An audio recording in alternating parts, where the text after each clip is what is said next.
the Mississauga of the Credit, the Anishinaabe, the Haudenosaunee, and the Huron-Wendat. We are incredibly thrilled to be here. I'm taking the people of Canada on a tour of this very special community of Toronto Centre. Today we're on Winchester, and we are surrounded by co-ops, Fieldstone, Bleecker. We're surrounded by a number of co-ops. This is a co-op community all around us, something that we used to invest a lot in and that we have not invested in very much for a very long time. I'm thrilled to have, especially to talk about affordable housing, the Green Party of Ontario leader Mike Schreiner, notre chef du Parti Vert de l'Ontario, Mike Schreiner, parce que le Parti Vert de l'Ontario, ils ont créé un plan pour le logement abordable qui est crédible, qui est efficace, qui est ambitieux aussi. Today of all days, having Mike with me is particularly special because we are speaking about affordable housing. And the Green Party of Ontario, under Mike's leadership, has presented very recently an incredibly ambitious and doable plan that has gotten rave reviews.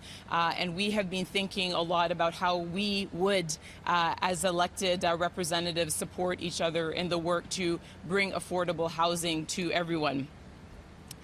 Because first and foremost, we need to recognize that there is an affordable housing crisis in Canada.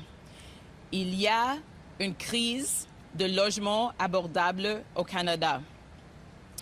I understand that this morning, Mr. Trudeau announced the Liberals' plan for affordable housing.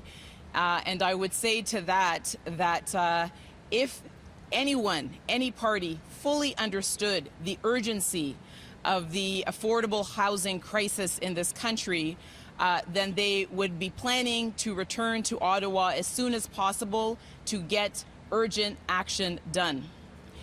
In the last session of Parliament, our MPs, and particularly our MP Paul Manley from Nanaimo Ladysmith, led a request for an emergency debate on affordable housing, a motion recognizing the crisis in affordable housing. Letters to the minister requesting detailed urgent action on affordable housing. And so my question would be to Mr. Trudeau and the Liberals, why, if you understood the crisis and why, if you're introducing a plan today, did you not A, support any of those initiatives in the House when you had the opportunity in the last session, and B, why are we in this election? And I think I'm going to be asking that question every day. Why are we in this election instead of getting to the work at hand, instead of getting people the urgent help that they need, because they do need that help? We have recognized in our National Housing Strategy Act that housing is a fundamental right. Il y a un droit fondamental à l'accès à le logement abordable et on l'a reconnu dans notre stratégie nationale sur le logement. But despite that, and even before the pandemic hit, we had almost 2 million Canadians living in unsuitable, inadequate, or unaffordable housing, and almost 2.5 million more who experienced core housing needs in 2020.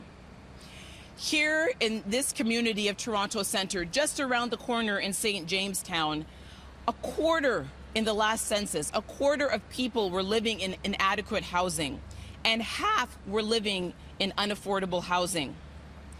Ici à Toronto Centre, plus d'un quart de tous les résidents payent plus que 50% de leurs revenus sur le logement et sur l'électricité et l'eau. And this is one of the top 20 least affordable ridings in the entire country for rental housing. The median income is $39,000, while the average one-bedroom costs $2,300. So you do the math and tell me how people are going to manage to make ends meet. Everyone is worried about housing. If you have a home, you may be worried about whether your children will ever be able to afford a decent place to live. If you are low income, you may be stuck in unsuitable housing because there is no affordable option for you. And so this is something that is a failure. It is something that has gotten worse. And we know that the situation has been exacerbated during the pandemic. And so It is no surprise to anyone who has been following the Green Party that of Canada and of Ontario that we have made access to affordable housing a top priority for ourselves and for the people of Canada. First and foremost, we need to recognize that the problem exists, and we need to declare housing and homelessness as national emergencies and twin crises. And I say this again, pointing out that we called for this months ago, exactly in recognition. Il faut reconnaître que et déclarer que nous sommes dans une crise nationale de logement abordable. We need to redefine what affordable housing means using a better and updated formula. We need to immediately appoint a person that is going to ensure that we get action within the infrastructure of the federal government by appointing the Federal Housing Advocate as was envisaged in the National Housing Strategy Act. The reason that we should be back in Ottawa now, as opposed to on the election trail, is that people need urgent help now because we are in a pandemic. We know that there are renters, low-income renters in this community that are at risk of eviction at any time. We have heard from housing advocates that we can expect a wave of evictions when moratoriums are lifted. Alors maintenant, c'est le moment de créer une prestation d'urgence pour les locataires résidentiels de faible revenu. This is the time for us to be creating a retroactive residential tenant support benefit for those people to ensure that they have a place to live and that they don't have the specter of eviction hanging over their heads. We also need to make sure that we are strengthening our regulations in order to limit foreign investment and to end predatory practices in residential real estate. A house is a home. It is not a commodity. It is not there for speculation. It is there first and foremost to be a place that people should live. And then as we stand here in a co-op community, a beautiful co-op community, we need to recognize that it has been decades since the government has invested properly in social housing, not-for-profit housing, cooperative housing, community supportive housing. Nous n'avons pas fait les investissements nécessaires pour assurer l'accès au logement abordable, surtout le logement sans but lucratif et coopératif, et qui peut soutenir les gens qui ont besoin de ça. And so now is the time to do that, to enhance the housing benefit, to expand the Rapid Housing Initiative, to build and acquire a minimum of 300,000 units of deeply affordable, non-market, co-op, non-profit housing over the next decade, to refocus the core mandate of the Canada Mortgage and Housing Corporation towards supporting development of affordable, non-profit and cooperative housing. It's incredibly important to give people an alternative to having to buy a home. There have to be other ways for people to access housing. We need also to increase access for housing for people with disabilities. And certainly, if we are going to work hand in hand with our provincial partners, we should have a Minister of Housing overseeing the implementation of all of this. Alors, il faut avoir un plan ambitieux de réinvestissement dans le logement abordable et il faut créer un nouvel poste, un nouvel dossier d'un ministre de logement pour travailler avec les provinces d'une manière coopérative pour assurer que les investissements sont faits et qu'on collabore pour attaquer cette crise le plus tôt possible. And then finally, ensuring access to housing for Indigenous peoples. We continue to fail to be guided by First Nations, Inuit, and Métis Nation peoples in terms of developing inclusive and culturally appropriate urban Indigenous housing strategies. Indigenous leadership is ready to do just that, to lead the way. And so this is the time for us to not only work in collaboration, but to be led and to be guided by the associations who know what is needed and know how best to serve their own communities. This is just the beginning, and of course we will be presenting all of the details of all of the aspects here, but we have got to first start by recognizing that if we view this as a challenge, and we agree it is, and we've heard the Liberal Party, the NDP Party, the Conservative Party, our party, the Bloc, all say that this is a critical priority, then let's get to work. Let's get to work together cooperatively and collaboratively to do this as quickly as possible because it is that urgent. The Green Party stands ready to do that, both with the other national parties and also, of course, with our provincial counterparts. C'est le moment de reconnaître la crise. C'est le moment de mettre en œuvre, de mettre en marche des solutions efficaces et ambitieuses. C'est le moment de travailler ensemble d'une manière collaborative. C'est le moment de travailler avec nos partenaires provinciaux aussi. C'est le moment de dire que chaque personne au Canada a le droit à un logement sécure, un logement abordable, a place to live of their own. Now is the time for us to say once and for all, not only do we have a fundamental right to accessible, affordable, safe housing, but we also have the right to expect that our government and our political parties will do what it takes as soon as they can to make that a reality. And with that, I will pass it to Mike for his remarks. Over to you, Mike. Merci. Good morning, everyone. Bonjour tout le monde. Successive Liberal and Conservative governments at both the provincial and federal levels, starting in the 1990s, got out of housing. And as a result, we've had an increasing housing affordability crisis building year over the last 3 decades. And it's now reached a breaking point. And that's exactly why I was so impressed with Annamie Paul's leadership when the Ontario Greens released our housing affordability strategy back in June. And within days, Annamie came to Guelph to commit to federal partnership and federal support. Because here's the bottom line. The housing affordability crisis is driven by a lack of supply. And it's going to be provincial and municipal governments who are going to have to remove the barriers to that supply shortage. But we need a federal government who is going to partner with us. We need a federal party that understands the importance of cooperation and collaboration across party lines and across jurisdictional lines.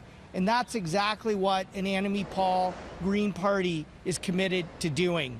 The Ontario Greens are committed over the next decade to building 100,000 affordable housing spaces driven by co-ops and nonprofit housing providers like where we are standing today.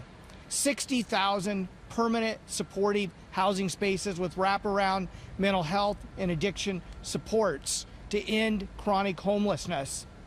And finally, we need an Indigenous-led and Indigenous-owned housing spaces, and we're committing to 22,000 over the next decade to address Indigenous homelessness and housing affordability issues.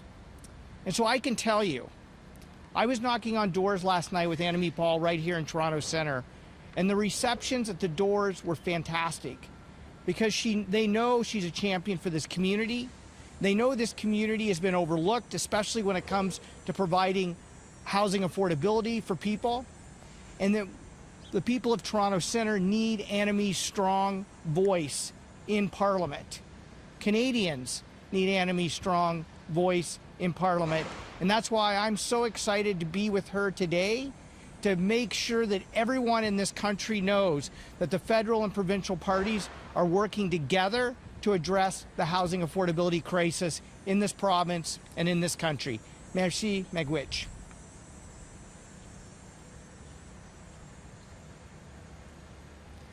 Thank you so much, Mike. And yes, I mean, it was a pleasure visiting the community and showing you this wonderful community yesterday, the top question at the door was about housing and affordable housing for people in this community.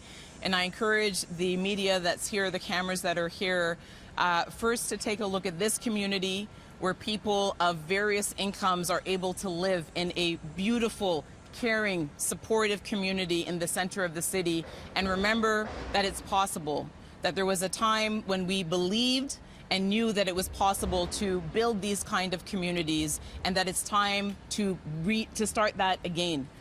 And then after you've left this, so that you remember what is possible and what people in Canada can do when they are ambitious and determined and want to make sure that every person in their community is taken care of, go 2 or 3 blocks away from here to Allen Gardens or to Moss Park and see all of the people who are sleeping in tents at every time of year. Hear the stories about the people whose homes in the parks almost, well, not almost, but did burn down more than once over the last few months. Hear them tell you about their need for community supportive housing. Hear them tell you about how all they want is a safe place that they can live so that they don't have to sleep with one eye open.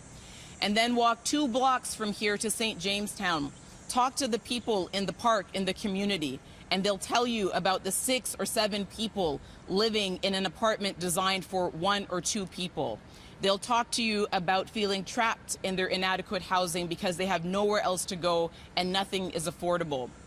And when you hear those stories, remember that this crisis has a human face, and that every day that goes by without strong, decisive action, like the action that that I've described and that Mike has described, is a day that someone goes without one of the things that is one of the most basic rights that every person in Canada should have.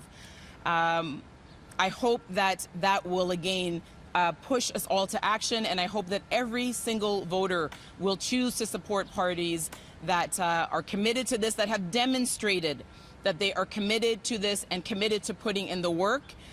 We welcome other parties and their newfound excitement about what we can do, but we do have to remember that they had time. They had a lot of time if they wanted to make this a priority, and it's not just elections that count, it's what you do in between them as well. Thank you very much. Thank you, Mr. Paul. Thank you, Mr. Schreiner. We are now going to go to questions online. We do have a question from Mr. Balagour. I'll get there in a second, Mr. Balagour. On va passer aux questions sur Zoom. Si vous avez une question, s'il vous plaît, utilisez la fonction de lever la main. If you do have a question, please use the raised hand feature to let us know. All right, a question from Toronto Star, Alex Balagour for you, Mr. Paul. Go ahead, Alex, please. Hi, thank you very much for taking our questions today. Just on the question of a green platform, I was looking up the last election. The Greens released a climate plan 5 months before Election Day. They released an 82-page total platform more than a month before Election Day. We haven't seen the same thing this time. I'm wondering if you can tell us where's the platform and why haven't we seen it yet? First, let's remember that we are in different circumstances than 2019 when there were 4 years between that and the previous election. Let's remember that we were and continue to be in a pandemic as well. And then, of course, we have gone through a change of leadership just within the last 10 months. So I think that's the answer to your question about the timing. And then let's also remember that Greens are always talking about the climate. And when we talk about the climate, we do it in ways that are concrete.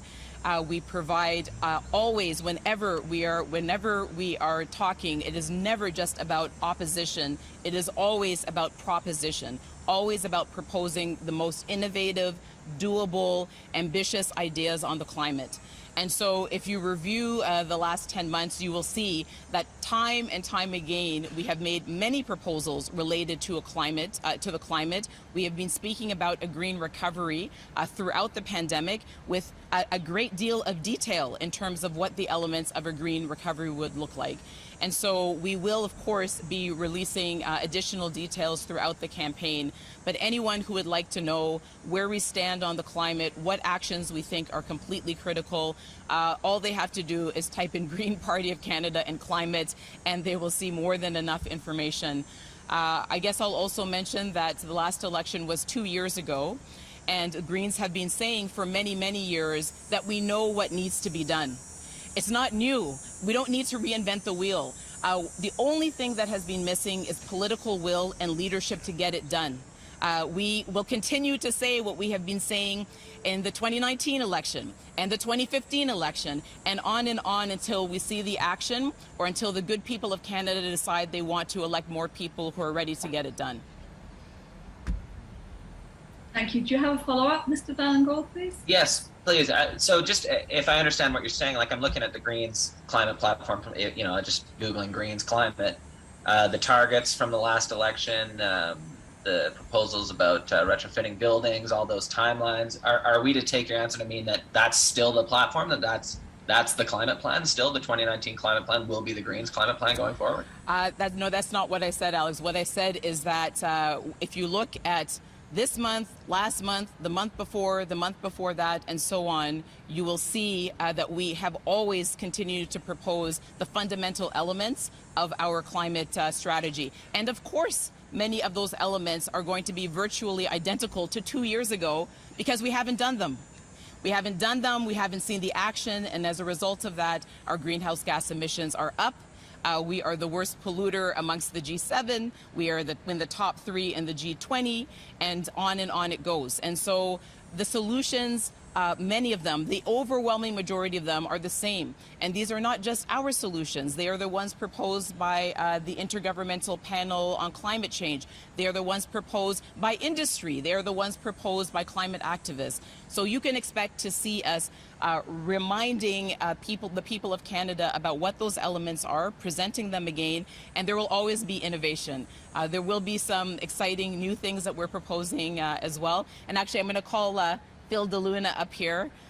We have extraordinary candidates like Phil DeLuna, our candidate for Toronto St. Paul's, who has a PhD in material sciences and engineering, and is the youngest director ever of the National Research Council and is specialized in innovation and clean tech. So you can always expect, in addition to what we will continue to say are the fundamentals of a green plan, that we will be proposing the most innovative, exciting ideas to get us to net zero and net negative as quickly as possible. Thank you, Ms. Paul. Thank you, Alex. We have a question from Steve Pakin, please, from the agenda. Steve, do you want to go ahead? Sure. Good morning, Annamie. Good morning, Mike. Annamie, I wonder if you could tell me whether you can foresee any set of circumstances that would get you to revisit the decision to campaign exclusively in Toronto Centre during the campaign. Thanks for the question, Stephen. Just to clarify, I always said the bulk. The bulk of my time will be spent here, and it will be spent here. I certainly, as we're seeing today, the majority of Canadians would have preferred us not to be in an election. As I understand it, the most recent polling has something around 70% of people in Canada seeing this election for what it is, which is just a naked power grab from a party that wants all of the power at a time when we can ill afford to be in an election. So I would have preferred to be doing other things now. With the lifting of restrictions, I would have been able to do what I had not been able to do previously because of the restrictions, because of the pandemic, which is to travel widely. I was elected in the second wave of the pandemic, and since that second wave, we have had 2 more, and we're in one of them now.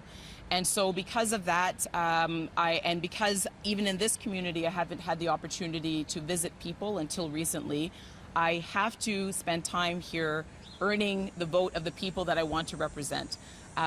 They have to be the top priority. That is the way that our system works. That being said, every day we do a press conference in a different part of this community, which serves as a perfect example, a perfect platform for the national issues that are on everyone's mind. Everyone is concerned about affordable housing. And here is an example of what affordable housing can look like when we put our minds to creating it. Everyone is concerned about the climate. And so we did our second press conference in an urban heat island where the temperatures are significantly higher than the surrounding communities, exactly because of the impact of climate change here in urban centers. So if I can find ways to physically support our candidates, then certainly I will. There are also virtual ways as well, but everything that I'm talking about are the issues that matter to their constituents and their community as well. And I know that they understand that I need to be focusing significant time in this riding. Okay, appreciate that. My follow-up question is, you have standing two guys over from you, somebody who ran several times losing before finally winning. I presume at some point you asked Mike Schreiner, how do you win a riding that nobody thinks you can win? What did he tell you? The first thing I want to do, in case anyone didn't hear, did you hear the question? Everyone hear it? Yeah. Okay, good. Okay. I can only hear what's in my headphones. That is a great question, Steve. And the first thing I want to do is absolutely congratulate Mike for suiting up under this searing heat, you know, whatever it takes, right? Whatever it takes, that's what we're here to do. But Mike has been an incredible support. He has been a mentor. He has been a champion. I will be forever grateful to him for that. Everything that I think about when I think about what it means to be green and why I'm a green really is exemplified in Mike. And so it's just great to have him here today. It always puts a spring in my step. And Mike made that point. He said, you know, Annamie, those people that are telling you that Toronto Centre is unwinnable, these are the same people that were telling me that Guelph was absolutely unwinnable. I'd never win it. I took 20% in my election just before winning the riding, just preceding winning the riding. And people were saying, it can't be done, it won't be done. And he said, you know, I won. And until we do it, until you do it, you're going to keep hearing that. And I accept that. I know that the people in this community are ready for a change. In a 3-week campaign where we were able to do no canvassing, we had no office, I had no opportunity to meet people face to face. We had 3 weeks and we took 1/3 of the vote. So I believe that they're ready to be daring. They're ready more than anything for the representation they deserve so that they can get the change they need on housing and other issues. And every time a Green runs, it's going to be a challenge. It's going to be a struggle. We have to put in the work. I'm ready to do that. We have been doing that. And I believe that we're going to have a result that is going to completely shake the establishment and prove that anything is possible. First, Mike, then me, then Phil. Let's go. Green wave. That's right. Thank you, Steve. Ms. Paul, do you have time for one more question? Mr. Ballingall has another question for you. Please. I believe that we can suffer in the heat for one more question, yes. Yeah. Thanks. Go ahead, Alex, please. Thanks very much. Appreciate you swinging back. I just want to make sure I understand exactly what you're saying about the platform. Like the policies, obviously you've been talking about policies the whole time through your leadership. You guys always talk about policies, but is there going to be an election platform document that you release? And if so, who is writing that platform document? I'll answer the second part first. The Green Party is writing the Green Party's platform. I don't know, I feel like that part was, I hope I'm not bearing the lead there in any way. And then yes, we will be releasing a platform. Absolutely, we will be releasing a full platform. I really hope that that you and others who have been asking us about that are also asking the Liberals about theirs. They have not released a platform either. I know that in 2019 and 2015, all platforms also were not released right away. Different parties have different strategies in terms of how they want to release the planks of their platform. In our case, we've said from the beginning of this election that people are busy. People are distracted. People have other things on their mind. If you're out in BC and you've just been evacuated because of a forest fire evacuation order, you've got other things on your mind.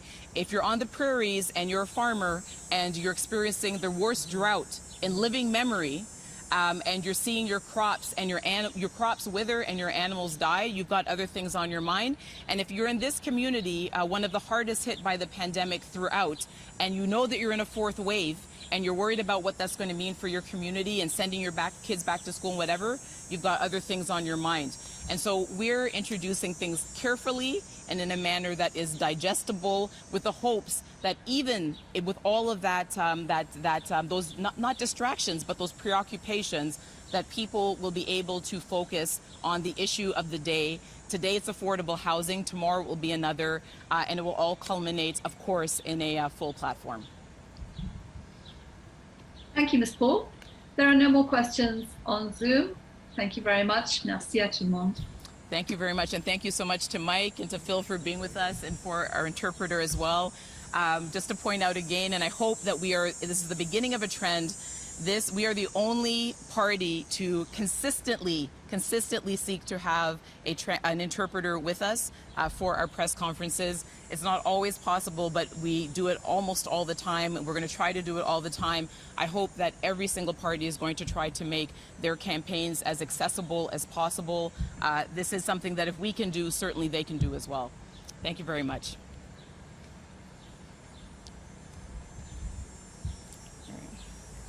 Yeah.